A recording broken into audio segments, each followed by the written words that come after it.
Chemistry मंथन में आपका स्वागत है। अपना चैप्टर चल रहा है केमिकल बॉन्डिंग और आज अपन करेंगे बेंड्स रूल। तो देखिए बेंड्स रूल होता क्या है कि मोर इलेक्ट्रोनेगेटिव एटम जो होता है वो वहां जुड़ेगा जहां पे परसेंटेज एस करेक्टर कम होते हैं। देखिए एग्जांपल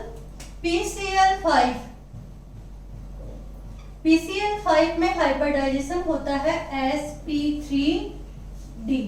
देखिए sp3d क्यों होता है, n निकालेंगे, n होता है हाइब्रिड ऑर्बिटल और ये जो फास्फोरस है इसके वैलेंस सेल में इलेक्ट्रॉन है 5 प्लस ये 5 क्या है monovalent atom upon 2 equals to 10/2 और क्या है 5 का मतलब होता है sp3d hybrid orbit, sp3d hybridisation.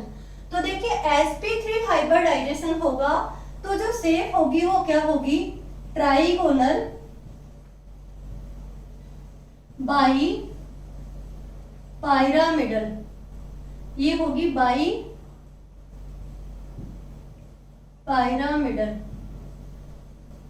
देखिए ट्राइगोनल बाई पिरामिड क्या हुई, शेप हुई और हाइब्रिडाइजेशन क्या है sp3। तो अपन किस तरीके से लिखते हैं, PCl5 को अपन लिखते हैं ट्राइगोनल प्लेनर और ये हो जाता है लीनियर, यानी कि ये फास्फोरस यहाँ पे क्या आ जाता है क्लोरीन, ये क्लोरीन, ये क्लोरीन और ये क्लोरीन और ये क्लोरीन।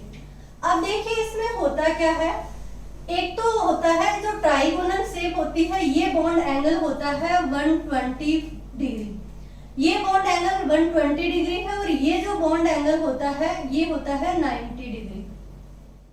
एक 120 डिग्री यानी कि ट्राइगोनल प्लेनर होगा और एक क्या होगा आपका जो ये वाली है, ये वाला जो बॉन्ड एंगल होगा वो होगा 90 डिग्री।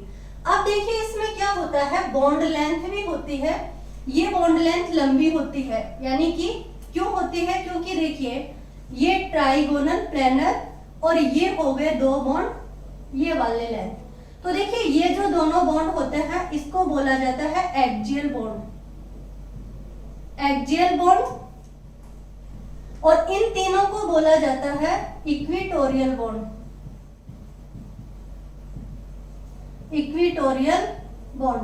यानी आप समझ गए ये जो तीन बॉन्ड होते हैं इनको बोलेंगे इक्वेटोरियल बॉन्ड और ये जो दोनों बॉन्ड होंगे इनको बोलेंगे एक्सियल बॉन्ड। तो देखिए एक्सियल बॉन्ड की जो बॉन्ड लेंथ होती है वो लंबी होती है, ये जो बॉन्ड लेंथ होती है ये होती है 218 पिकोमीटर और ये ऑलमोस्ट जो इनकी जो बॉन्ड लेंथ होती है ये होती है 204 pm। अब देखिए ये जो बॉन्ड लेंथ में इतना डिफरेंस है ये क्यों आया, यही है जो बेंड रूल है, यानी कि बेंड ने बताया कि ये जो sp3 हाइब्रिडाइजेशन है इसको ग्रुप हाइब्रिडाइजेशन भी बोला जाता है, ग्रुप हाइब्रिडाइजेशन।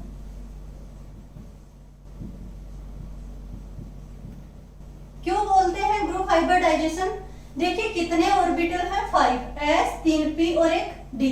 तो देखिए इसमें दो टाइप के हाइब्रिडाइजेशन होगा, एक तो sp2 और एक होगा dp, यानी कि sp3d हाइब्रिडाइजेशन हो गया। अब जो 5 टाइप के हैं ये देखिए, एक s होगा, s की शेप स्फेरिकल होती है, p जो होगा ये px और दूसरा क्या है py, p की शेप डंबल शेप होती है और देखिए यहाँ पे जो p काम आ रहा है px py काम आ गया तो ये कौन बचा pz।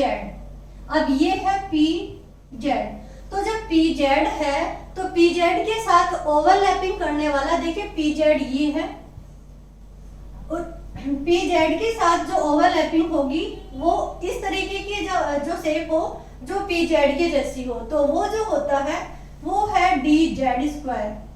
तो dz² और ये pz ये दोनों क्या होते हैं यहाँ पे, मतलब इनके ये dz² काम आता है। कई बार तो यही क्वेश्चन पूछ लिया जाता है कि sp3d में d कौन सा काम आता है, तो d कितने होते हैं 5 ऑर्बिटल होते हैं, dxy dyz dzx और D X square Y square और डी जेड स्क्वायर।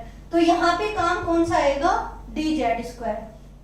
अब देखिए अपन देखते हैं कि ये हो गया आपका ग्रुप हाइब्रिडाइजेशन, बट यहाँ पे क्या होता है, ये sp2 हाइब्रिडाइजेशन है यहाँ पे, तो यहाँ होगा एस करेक्टर यानी कि परसेंटेज एस करेक्टर क्या होंगे, इंक्रीज होंगे। क्यों होंगे, क्योंकि 33% क्या है इसमें एस करेक्टर है। यहाँ पे एस करेक्टर क्या है ही नहीं, तो परसेंट एस करेक्टर क्या है, कम है, डिक्रीज है ही नहीं, 0 के बराबर है। तो जब परसेंट एस करेक्टर नहीं है, लेस परसेंट एस करेक्टर है, तो यहाँ पे जो बॉन्ड बनेगा वो क्या बनेगा, वीक बॉन्ड बनेगा। ये बॉन्ड क्या बनेगा, वीक बॉन्ड बनेगा। देखिए ये जो बॉन्ड बनेगा ये बनेगा वीक बॉन्ड, और ये जो बॉन्ड बनेगा ये क्या बनेगा, यहाँ वाले जो बॉन्ड बनेंगे ये क्या बनेंगे, स्ट्रॉन्ग बॉन्ड। जब बॉन्ड स्ट्रॉन्ग बनेगा यहाँ पे, तो देखिए क्या होगा कि जो एस करेक्टर होंगे ये बढ़ रहे हैं, एस करेक्टर बढ़ने से बॉन्ड क्या होगा आपका, स्ट्रॉन्ग होगा। और देखिए यहाँ पे क्या होगा, बॉन्ड लेंथ क्या होगी, कम होगी, और इधर जो वीक बॉन्ड होने के कारण बॉन्ड लेंथ क्या हो जाएगी, बढ़ जाएगी।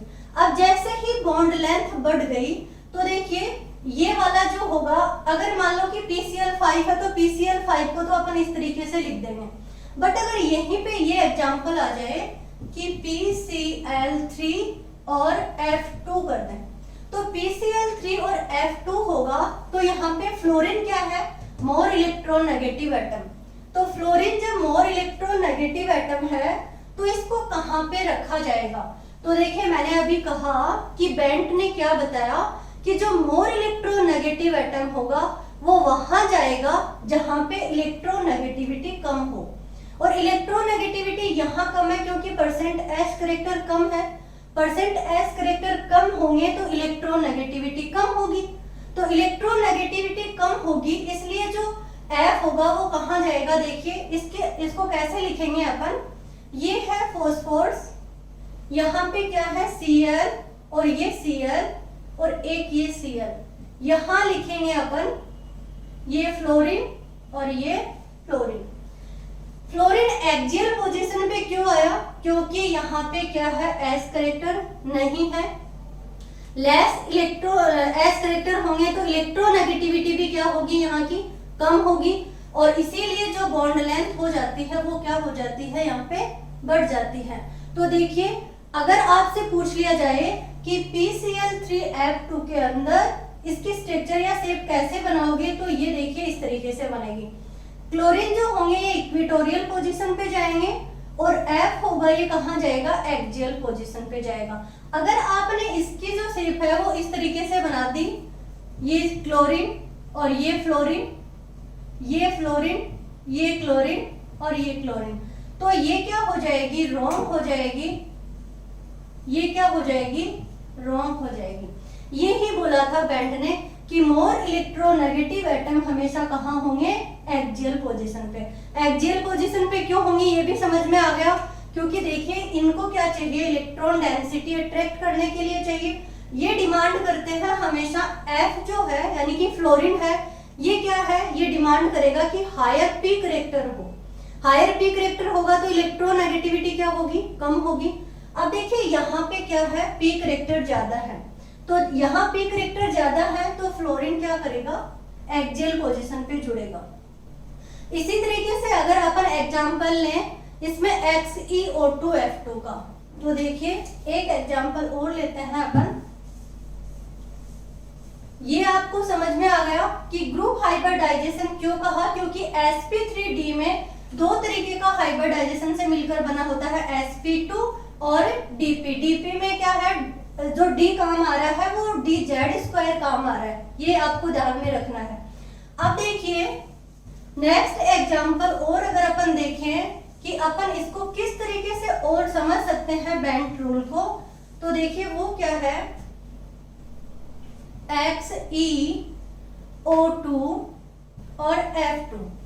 देखिए सबसे पहले तो अगर कोई कंपाउंड दिया हुआ हो तो आपको क्या निकालना है, उसमें हाइब्रिडाइजेशन निकालना है। तो अगर हाइब्रिडाइजेशन निकल जाएगा तो आप क्या बता दोगे, उसकी शेप बता दोगे। देखिए किस तरीके से, मान लो कि हाइब्रिडाइजेशन, इसमें वैलेंस इलेक्ट्रॉन कितने हैं 8, मोनोवैलेंट एटम ये नहीं है, मोनोवैलेंट एटम कितने हैं +2/2, 10/2 इक्वल्स टू कितना आया 5 है। जब n 5 यानी कि हाइब्रिड ऑर्बिटल 5 आते हैं तो हाइब्रिडाइजेशन क्या हो जाता है sp3d, और sp3d होगा तो वही ट्राइगोनल बाइपिरामिडल क्या हो जाएगी, शेप हो जाएगी। तो देखिए ये जिनोन है। अब आपको पता है कि इनमें से मोर इलेक्ट्रोनेगेटिव एटम कहाँ होगा, तो मोर इलेक्ट्रोनेगेटिव एटम कहाँ जाएगा, एक्सियल पोजीशन पे जाएगा। इसको तो रख दो एक्सियल पोजीशन पे, ये फ्लोरीन और ये फ्लोरीन। बाकी क्या बचा कि 2 तो ऑक्सीजन है और 1 लोन पेयर है। तो अब आपको डिसाइड करना पड़ेगा कि लोन पेयर कहाँ जाएगा। तो देखिए जब 1 लोन पेयर आता है तो ये लोन पेयर यहाँ होगा इसमें ट्राइगोनल प्लेनर वाले में इक्वेटोरियल पोजीशन पे होगा, और ये दोनों ऑक्सीजन कहाँ होंगे, यहाँ होंगे। तो देखिए मोर इलेक्ट्रोनेगेटिव एटम हमेशा कहाँ रहेगा, एक्सियल पोजीशन पे रहेगा। इसी तरीके से अगर अपन बात करते हैं कि यहाँ पे अगर ClF3 में सबसे पहले हाइब्रिडाइजेशन, तो वो ही होगा क्लोरीन में 7 + 3 इक्वल्स टू 10/2 और 5 का मतलब हो गया हाइब्रिडाइजेशन आ गया sp3d। जब sp3d हाइब्रिडाइजेशन आया तो सेंट्रल एटम कौन है, क्लोरीन, ये लगाया क्लोरीन। अब जब क्लोरीन सेंट्रल एटम है तो आपको पता है 3 मोर इलेक्ट्रोनेगेटिव एटम जुड़े हुए हैं, तो मोर इलेक्ट्रोनेगेटिव एटम कहाँ जाएंगे, एक्सियल पोजीशन पे। अब यहाँ पे कितने बॉन्ड होने चाहिए थे, 5 बॉन्ड होने चाहिए थे, हैं कितने, 3 ही बॉन्ड है। तो इसका मतलब 2 क्या होंगे, लोन पेयर होंगे। जब 2 लोन पेयर होंगे तो देखिए यहाँ पे ये इक्वेटोरियल पोजीशन पे दोनों लोन पेयर आ जाएंगे, और ये एक फ्लोरीन क्या होगा, इधर जुड़ जाएगा। अब जैसे ही ये लोन पेयर में क्या होगा, रिपल्सन।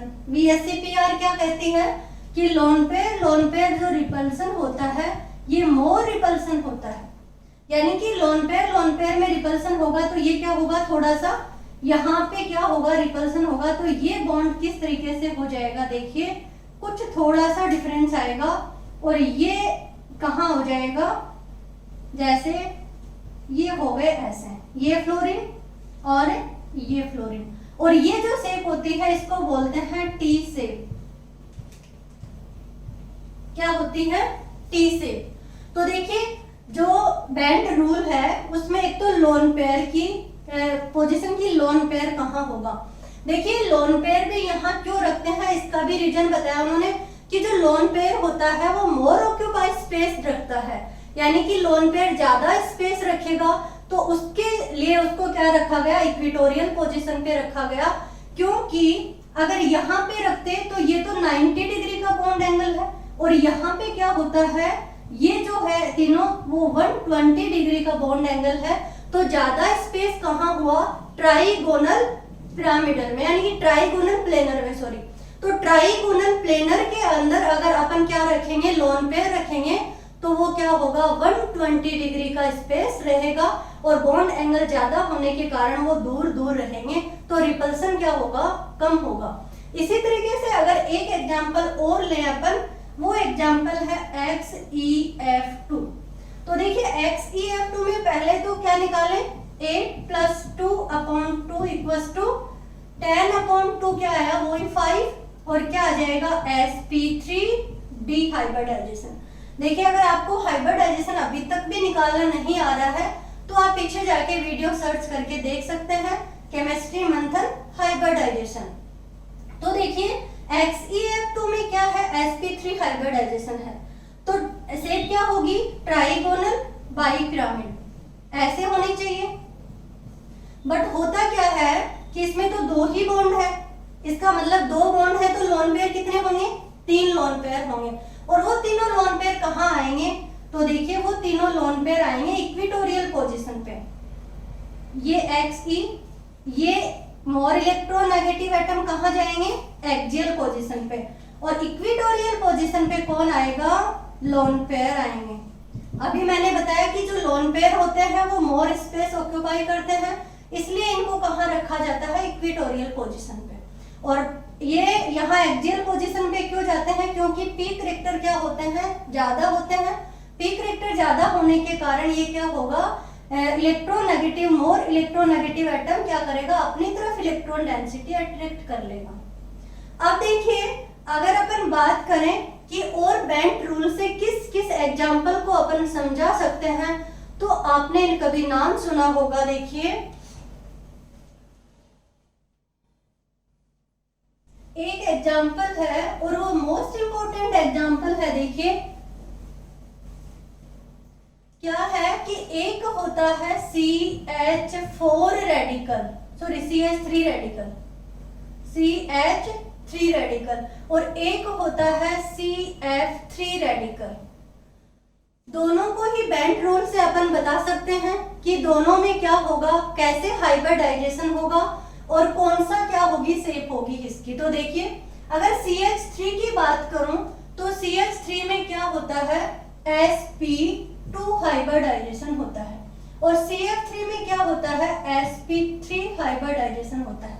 इसको आप याद रख लेना कि ये किस तरीके से होते हैं, क्योंकि एग्जाम में तो डायरेक्ट ही पूछा जाएगा आपसे कि CF3 रेडिकल में कौन सा हाइब्रिडाइजेशन होगा, sp3, और CH3 में कौन सा होगा, sp2। ये क्यों होता है, किस तरीके से होता है वो देखिए। अभी मैंने थोड़ी देर पहले आपको बताया कि जो मोर इलेक्ट्रोनेगेटिव एटम होगा उसको क्या डिमांड करेगा, वो डिमांड करेगा कि मुझे क्या चाहिए, परसेंटेज पी करेक्टर ज्यादा चाहिए। तो परसेंटेज पी करेक्टर देखिए कहाँ ज्यादा है, यहाँ पे ज्यादा है, क्योंकि यहाँ पे एस परसेंटेज है 33%, तो पी परसेंट क्या होंगे, कम होंगे। बट यहाँ पे क्या है 25% क्या है, एस करेक्टर है, तो यहाँ पे जो 75% होंगे वो क्या होंगे, पी करेक्टर होंगे। तो जब आप खुद बताइए कि ये 67% है पी करेक्टर और ये 75% है, तो जो CF3 होगा ये क्या होता है कि CF3 टेट्राहाइड्रल शेप में रहेगा, कि इसमें sp3 हाइब्रिडाइजेशन होगा। तो देखिए इनकी दोनों की अगर अपन स्ट्रक्चर की बात करें तो ये कार्बन और ये क्या होता है, hydrogen hydrogen hydrogen, trigonal planar. CH3 radical की जो शेप होती है वो क्या होती है, ट्राइगोनल प्लेनर। और अगर बात करूं CF3 की, तो CF3 में क्या होता है, ये फ्लोरीन और ये फ्लोरीन, और ये हो जाता है इसकी जो sp3 हाइब्रिडाइजेशन, बट जो स्ट्रक्चर होती है वो होती है पायरामिडल। देखिए सॉरी, ये क्यों होता है इस तरीके से, क्योंकि जो फ्लोरीन होता है वो क्या होता है, डिमांड करता है कि मुझे पी करेक्टर ज्यादा चाहिए। तो ये पी करेक्टर ज्यादा चाहिए तो sp2 में ना जाके कहाँ हाइब्रिडाइजेशन करता है, sp3 हाइब्रिडाइजेशन करता है। देखिए ये होगा आपका CH3 में, और CF3 में क्या हाइब्रिडाइजेशन, किसमें कौन सा होता है। अगर मैं बात करूं कि बेंट रूल से और एग्जांपल देखें, तो देखिए एक एग्जांपल ये है क्लोरीन, सॉरी कार्बन कार्बन, और अपन क्या लगाते हैं, हाइड्रोजन हाइड्रोजन हाइड्रोजन।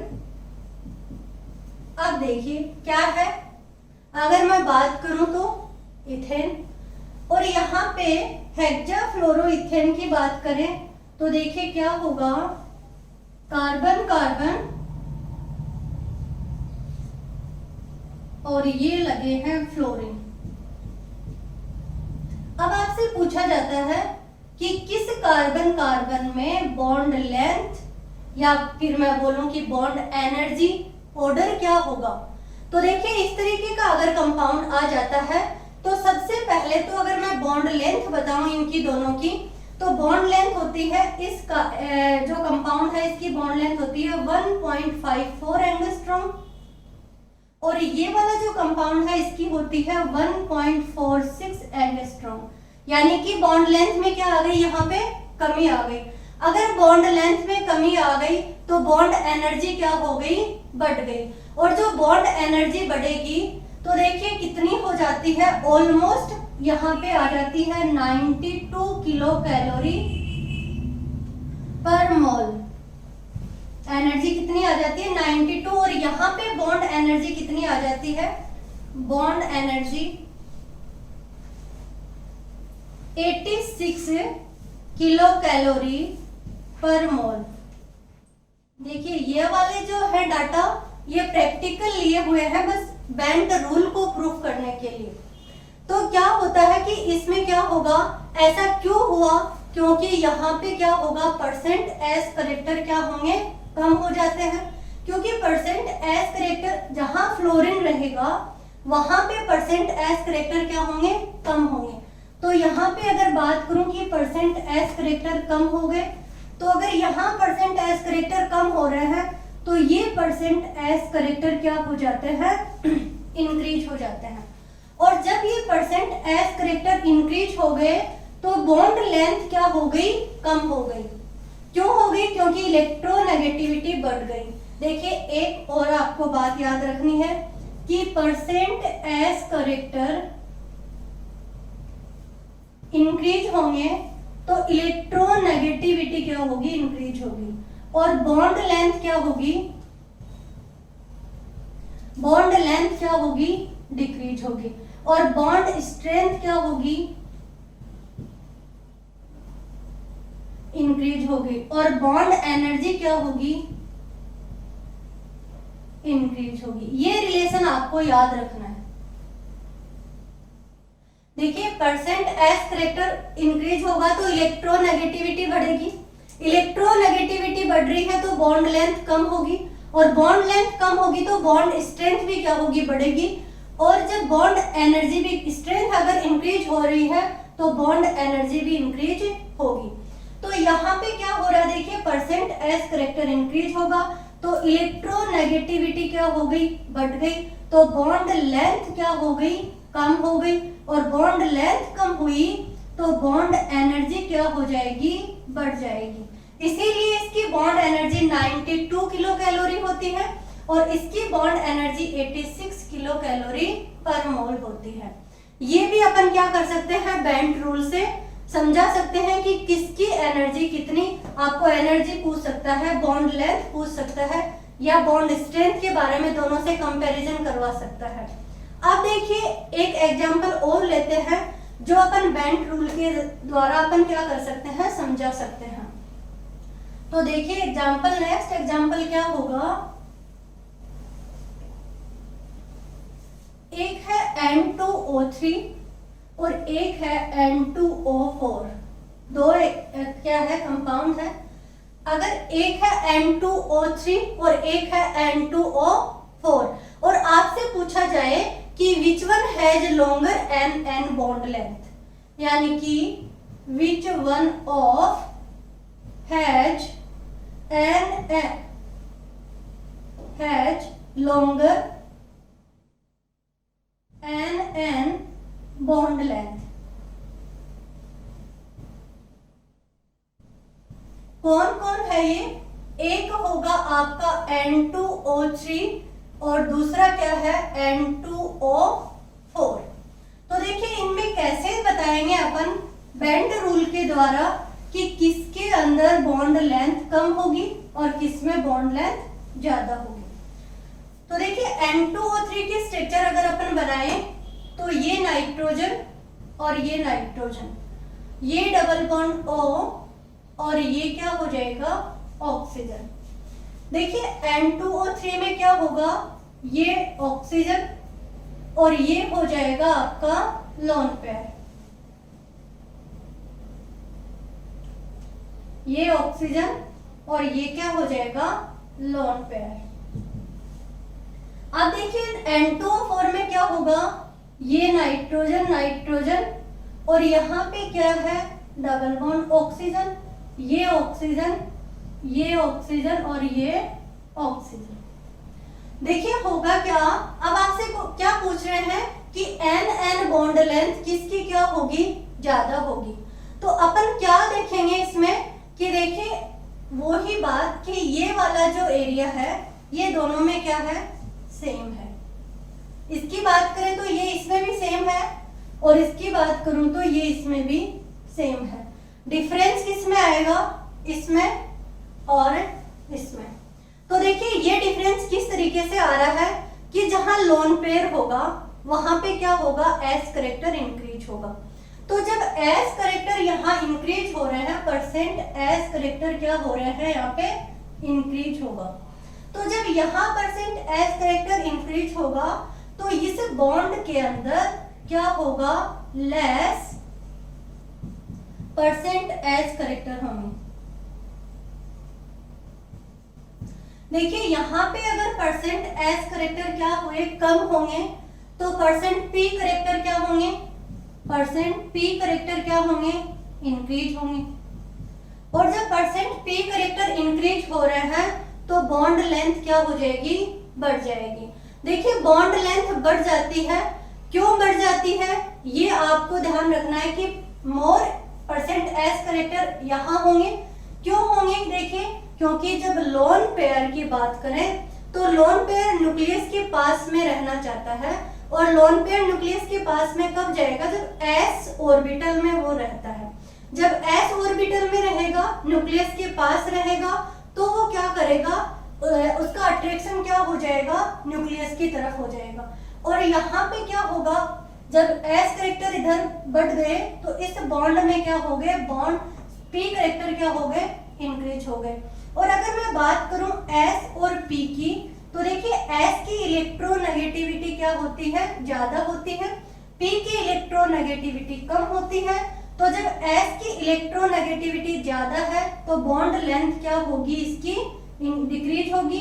और यहाँ पे जो पी की इलेक्ट्रोनेगेटिविटी क्या है, डिक्रीज है, तो बॉन्ड लेंथ क्या होगी, इंक्रीज होगी। तो देखिए यहाँ पे अगर अपन बात करें तो ये जो एस करेक्टर इतना ज्यादा नहीं बढ़ पाता है, यहाँ पे एस करेक्टर नहीं बढ़ पाते हैं। इसके कारण क्या होता है, लेस एस करेक्टर होंगे, लेस परसेंट एस करेक्टर होंगे इसमें। तो देखिए यहाँ पे क्या होंगे, परसेंट एस करेक्टर मोर होंगे। और जब परसेंट एस करेक्टर मोर होंगे तो ये जो बॉन्ड होगा ये क्या होगा, इसकी जो अपन बात करें इलेक्ट्रोनेगेटिविटी वो क्या होगी, ज्यादा होगी, इंक्रीज होगी। और अगर इलेक्ट्रोनेगेटिविटी इंक्रीज हो रही है तो बॉन्ड लेंथ क्या होगी, डिक्रीज होगी, बॉन्ड लेंथ क्या होगी, डिक्रीज होगी। बट अगर पी करेक्टर इंक्रीज हो रहा है तो बॉन्ड लेंथ क्या होगी, इंक्रीज होगी। तो आपसे पूछा जाए कि N2O3 और N2O5 में किसकी बॉन्ड लेंथ ज्यादा होगी, नाइट्रोजन नाइट्रोजन में, तो आपको देना है N2O3 की बॉन्ड लेंथ, N2O3 में N बॉन्ड लेंथ क्या होगी, ज्यादा होगी। इस तरीके से अपन क्या कर सकते हैं, बेंट रूल पे क्वेश्चन सोल्व कर सकते हैं। और अगर अपन बात करें कि एक एग्जांपल और देखिए, XeF4,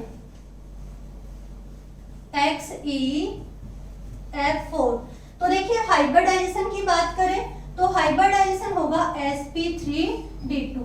मैं काफी बार बता चुकी हूँ कि किस तरीके से हाइब्रिडाइजेशन अपन कैलकुलेट करते हैं। तो देखिए sp3d2 हाइब्रिडाइजेशन होगा तो शेप क्या होगी, ऑक्टाहाइड्रल। अब जब ऑक्टाहाइड्रल है तो ये जिनोन है, अब इसमें क्या है, ऑक्टाहाइड्रल शेप इस तरीके से होती है। बट यहाँ पे तो 4 ही बॉन्ड है, बॉन्ड कितने चाहिए, सॉरी लोन पेयर कितने चाहिए, 2 लोन पेयर चाहिए।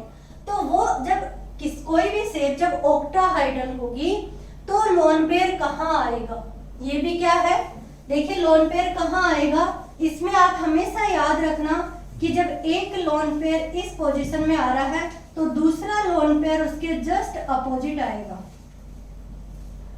दूसरा लोन पेयर क्या होगा, इस लोन पेयर के जस्ट अपोजिट होगा।